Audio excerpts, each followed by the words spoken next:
Ito na yung ating negosyo mga kabakyard, no? Update ko lang kayo ngayong 2024 ay 5 taon na tayo nagnenegosyo mga kabakyard. Actually, pasarado na kami, gabi na. At ito pa rin. So, dumami yung ating mga paninda mga kabakyard. So, kailangan lang maging consistent yung ating tagatinda. Yan, kung napapansin nyo, may mga ginagawa siyang recording. Kailangan may mga inventory na ginagawa tayo para hindi tayo mapansin natin agad mga kabakyard kung ano yung mga kulang sa ating mga paninda.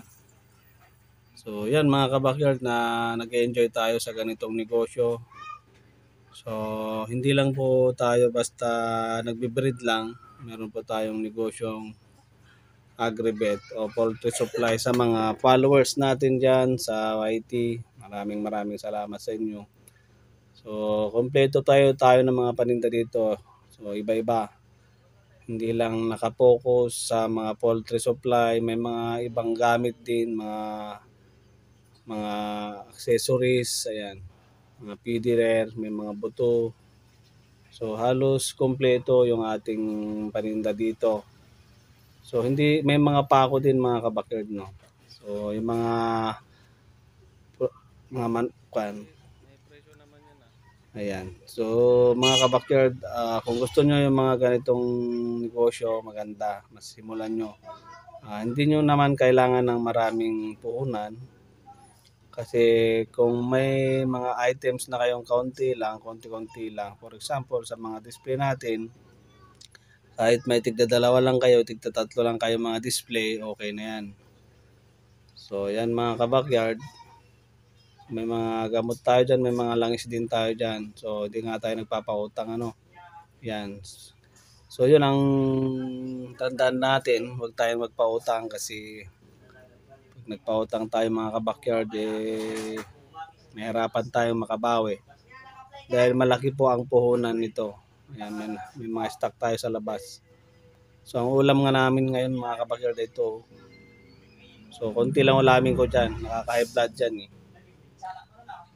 So yan mga kabakyard, gabi na, nagsasara na tayo. So yun yung pwesto na isa, pwesto ng kapatid ko.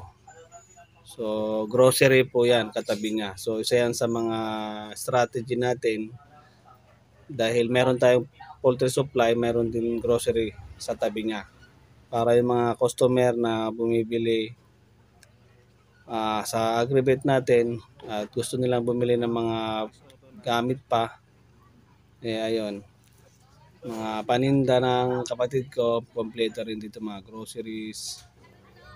Ayan, tinuturuan din natin yung kapatid natin magnegosyo para hindi malugi. Ito nga pala yung tindera nyo. O, di ba? So, maraming bumibili dito kasi maganda yung tindera niya. O. Yan mga kabakyard. So, maging consistent lang sa pagnegosyo, kailangan nakapokus. Kailangan kompleto din yung mga paninda mo. Kahit maliit lang yung tindahan mo, basta kompleto. Dapat consistent talaga.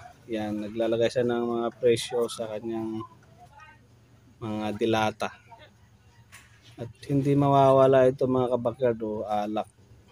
Paborito ng bayan. May bigas din mga kabakyard. May mga soft drinks. Ito nga pala yung kwarto nila mga kabakyard. So, maliit lang yung space ng tindahan.